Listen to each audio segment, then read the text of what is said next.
Good morning, Peter. Thank Good you so morning. much for coming on. I would love if you would introduce yourself.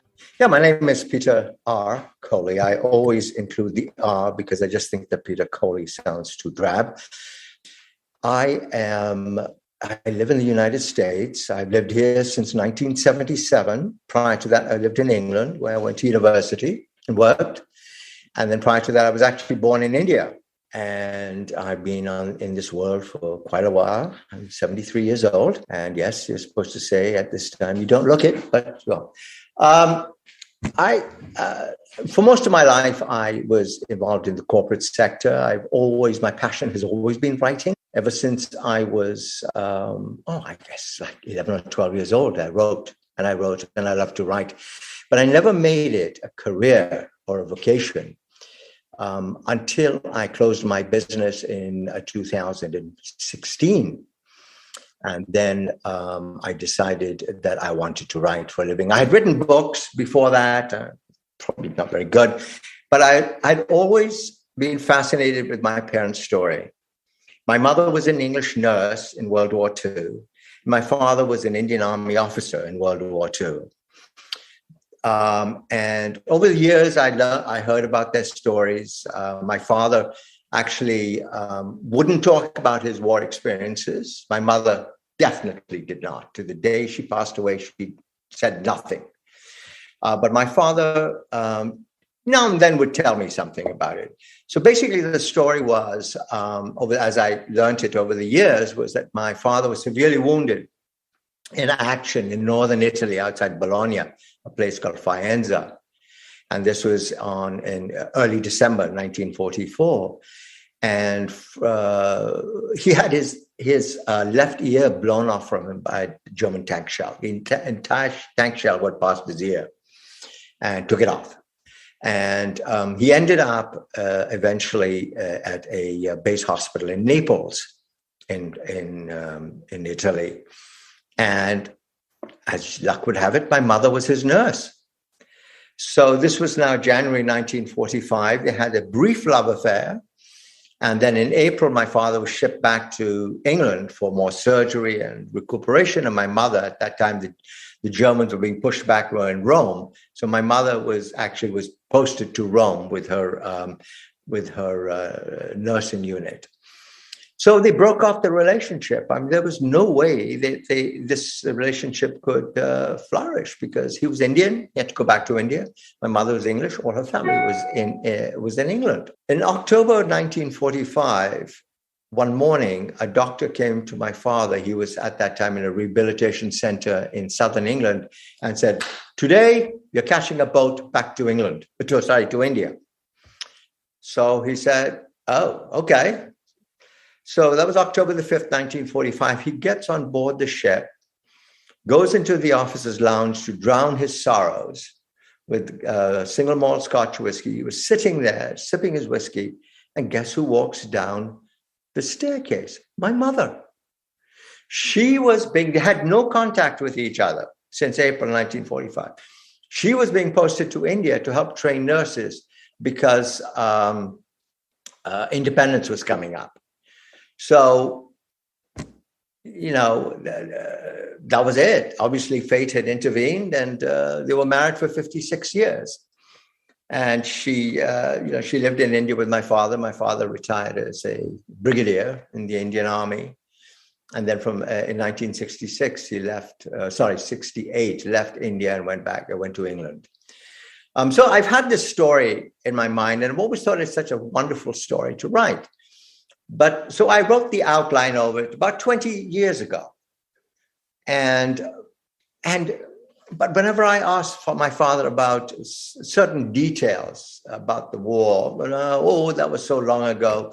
I remember that my wife and her parents and I went to Italy on a vacation in 2012, and we decided to go and see the cemetery where the men that my father had commanded were killed, are buried. And I thought I did something really well. And we also saw the graveyard of his best friend, my father's best friend, who was killed. And, so when I got back to America, I called my father in India and said, guess what? We saw it. He said, "Oh, that was so long ago. I just don't want to talk about it." So I wrote the book as best I could, kept it on my computer, and actually filled in a lot of the blanks with fiction, as I thought it would play out. In 2019, I went back in end of January. I went back to India to be with my father because he was 99 years old. And he was not doing well. He was not doing well. It's a shame.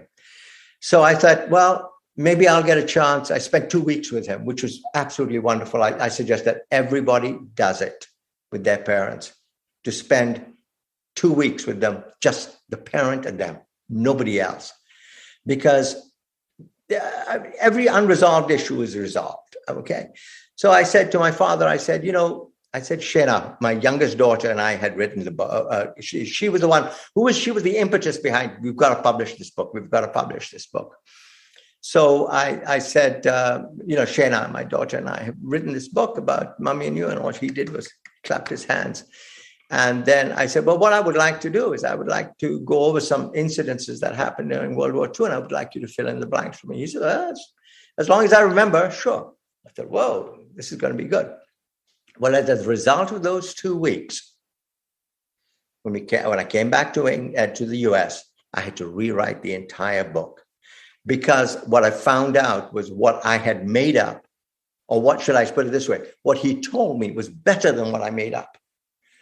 Okay, so it was really, it was really amazing. It was really amazing. But one of his last words to me, my father's last words for me, and hopefully I will not get emotional. It gets me. Okay, so I will do my best not to be. He said, the book that you, Shena, have written about Mummy and me, I hope it's more about Mummy than about me. Please do not make me out to be more than I am. Those were his last words to me. And I said, no, Dad, we've kept to the story.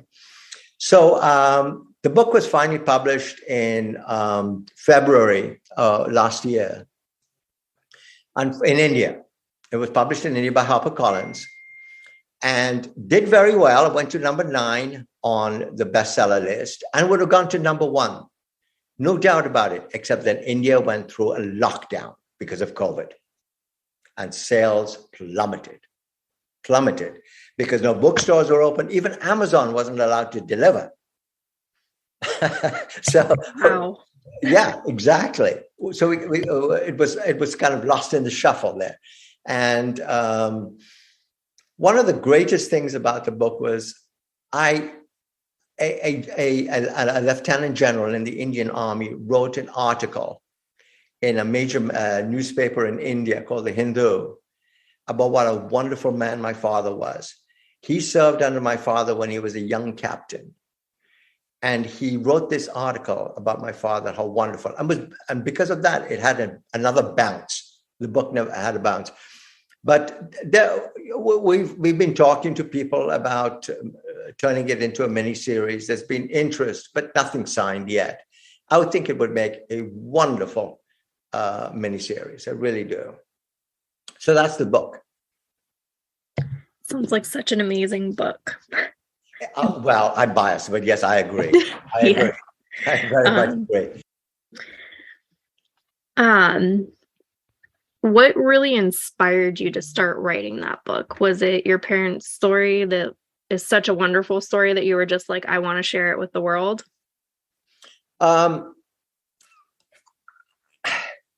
Yes. I mean, the neatest answer is just to say yes. Yes, it's a great story, but it was more than just that. It shows that things that happen for a reason. I mean, who would ever think that my mother would be on the same boat as my father was? And he was told that morning he was catching that boat. So, one day here or there, they would have probably never met again. Never met again. And what was really also interesting is that my father, at this when the World War II broke out, was studying at King's College in London.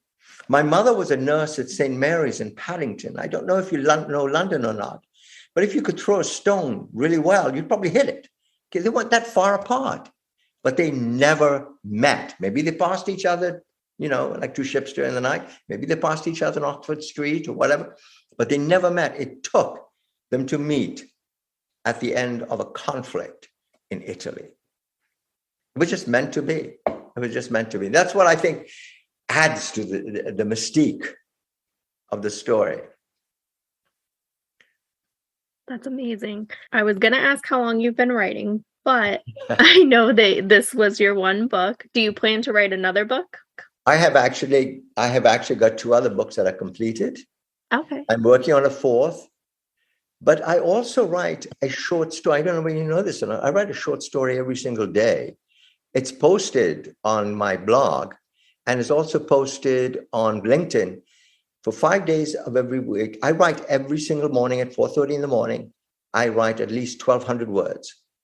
And I turn that into a short story, which is then posted on LinkedIn and on my blog every work day, 5 days a week. That's so amazing. Do you have a special writing setup that you use, or do you just sit down at the kitchen table and write? A little bit more comfortable than the kitchen table. I sit on the couch and I put my feet up.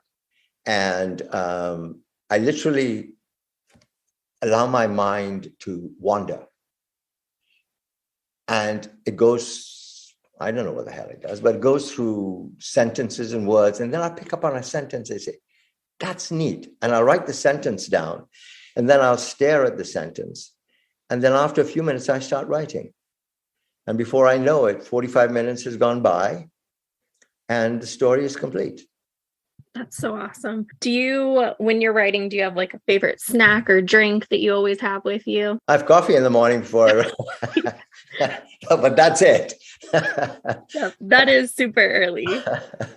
Yes. Were there any books or authors when you were growing up that really inspired you to become an author? Oh, several. I love Daniel Defoe. I loved Rudyard Kipling. I love George Bernard Shaw. I love George Bernard Shaw because he hated the English.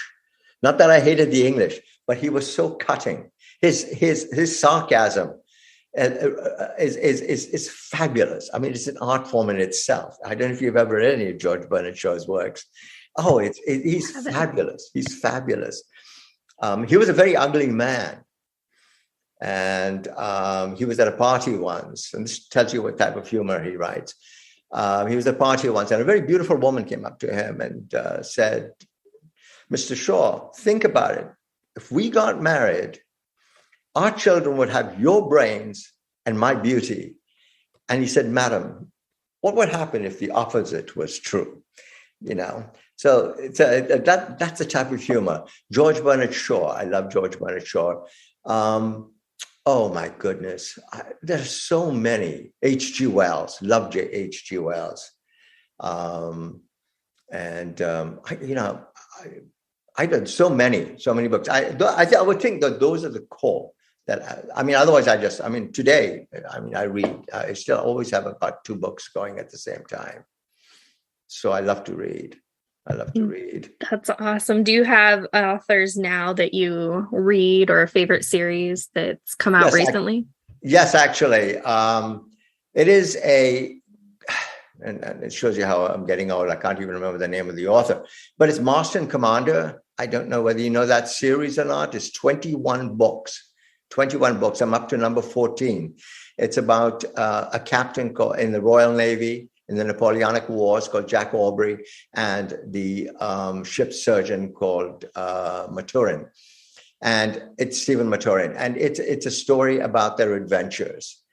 And the gentleman who wrote it, he never finished the 21st novel. He died before he completed, but he wrote one a year. And I just wish I remember his name. That's silly. I read it every night before I go to bed. And I'm up onto 14. That's who I'm reading right now.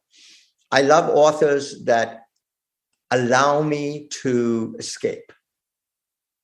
And that's what I try to do with my writing. Not with my my parents' book, but my other writings. I want people to escape what's happening around them, and just tune out for a few minutes. Just maybe allow their minds to. I had somebody contact me yesterday. They said, would you mind if I take one of your short stories? They're about 3 pages long, 3 to 4 pages long. Take one of your stories and expand it to 30 pages. Would you mind if I do that? I said, no, actually, I would be honored. That's exactly what I want people to do, is to take these and see what they can do with them. Because, I mean, how much a greater honor for somebody to think that they could to improve upon your writing. I think that's why I do it. That's amazing. And I really love the embracing it, because part of our reason we started this was to embrace the love of reading. Mm-hmm. Well, I think in order to be a good writer, or any type of writer, you've got to read. You have to read, because that's what stimulates the mind, or at least with me, it stimulates me to be able to write, and I hopefully write better. Absolutely. That's amazing. I love that. For someone who's just starting out to read again, what is one thing that you would say to them? Who's just starting to read again?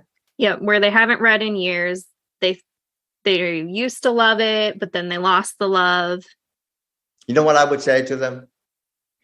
And that is to go back and read the last book you read. Go back there. Start again.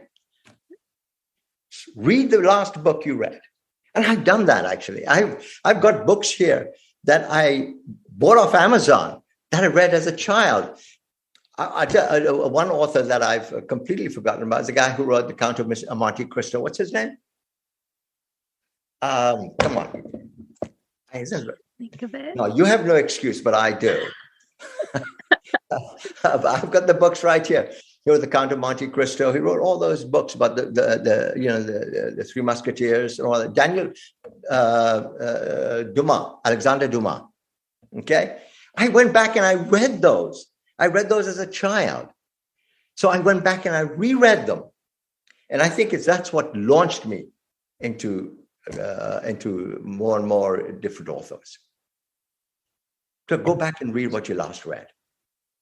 Love that. A lot of people don't ever go back and read a book again. I've realized that. I missed an author, Charles Dickens. Oh. I've read every single one of his novels. Wow. Every single one of his, even his most boring one. Bleak House, very, very bleak book. Very boring, but I read it. For someone who's aspiring to be an author and they're just starting out, do you have any advice for them? Yes, just write. Set yourself, that's what I did. Set myself a goal and write. I don't care what it looks like at the end. The idea is just write. Put words down on a paper. Put words. Sometimes just write tripe, absolute junk, write. And I've done that. And you just write, especially when you get writer's block. And as a new writer, you'll try to psych yourself out. Oh my gosh, this looks hard. This sounds horrible. No, write it down, because that gets your brain going. And as you keep writing, even if it's junk, even if it's absolutely people, you'd read it and say, did I really read that? I would never admit to it, or write that. I'd never admit to it. But what it does, it gets your brain working. And also, depending upon, I mean, if somebody wants to write just casually, then they can do it at any time of the day. If you want to write seriously, then it's like a job. Set aside a time. Block everything else out. And for those, maybe first 15 minutes, then 30 minutes, then 45 minutes, whatever. But block, just write. Just write. It doesn't matter. If the fire alarm is going off, write. Okay? Just write. Because I could find tons of excuses to stop writing and getting up and saying, to myself, let me see if the rabbits have attacked my vegetable garden. I mean, you could find tons of excuses. Don't do it. Approach it. If you're going to be serious, write 15-minute blocks, and then keep expanding on that. That's amazing, because it keeps the motivation. If you can get 15 minutes, you can get 30, you can get 45. And what's really interesting is, at least for me, is those 45 minutes that I write in the morning are like 5 minutes. Before I know it, 45 minutes have flown by. But that doesn't happen overnight. You got to build up to that. Yeah. Yes. And if you enjoy writing, it's much easier. So true. What is one thing that people are generally surprised to find out about you? I'm better looking in person than I'm on TV. No. To find out about me. Oh, good heavens. Well, I know people are hoping I've not inherited my parents' genes and I don't live as long as they did. What do they find out about me? I think, okay, here's a question. I don't look Indian, okay? I don't sound, most of the time, don't sound Indian. But I love going to Indian restaurants and flooring them. When I break out into Hindi and colloquial Hindi, not, as you learn it through a book. And that's the thing that people are most amazed about me. I didn't know you were Indian. You don't look Indian, So people, I think, are most, that was a double-edged sword, by the way, for me while I was growing up, and created huge issues for me. And that was that I was too British for the Indians and too Indian for the British. Of course, huge issues for me, because I was not accepted in either country. But that's a subject for a different time. But most people are surprised that I was born in India, that I am, Indian by birth. Let's put it that way. That's the thing that they're so most surprised about. That is surprising. Like, with your accent, it's very clear. I never would have guessed if you hadn't told me, to be honest. I know. It comes in very handy when I go to an Indian restaurant and I say to them in Hindi, don't give me what you give the Americans, give me the real stuff. That's awesome. Love that. Before we talk about where the best place to find your books for your readers and to connect with you, is there anything else that you would like to share?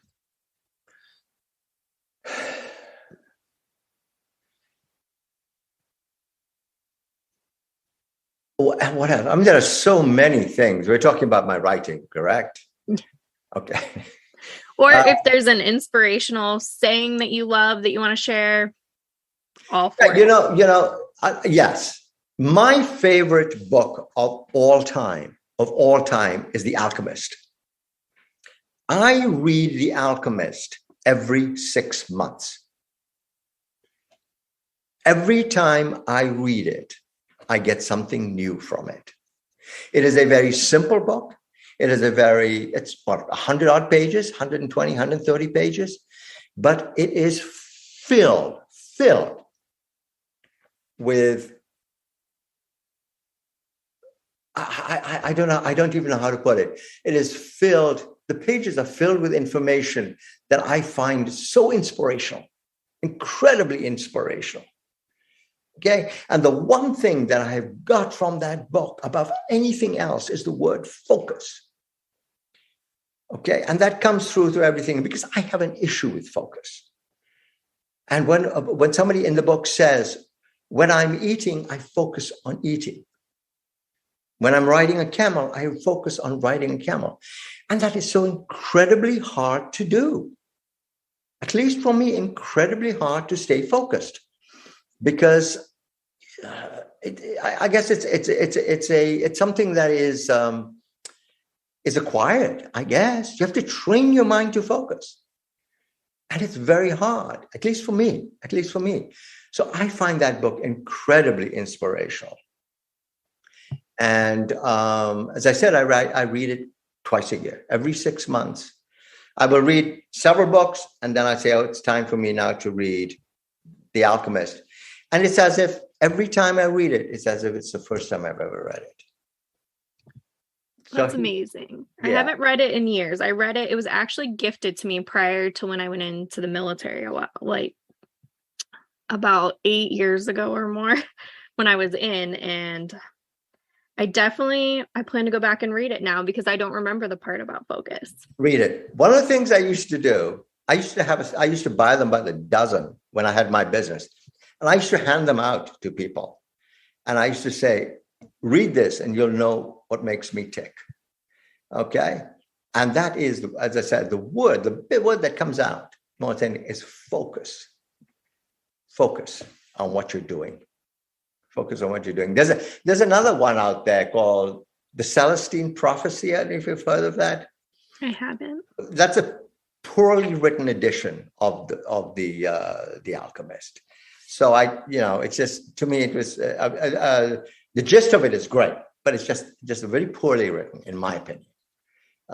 It could have been written much better and had more impact. But I understand the story behind it, and that is how to when you talk to people, how to talk to them on the same level instead of pulling all their energy in, or letting them pull all your energy in.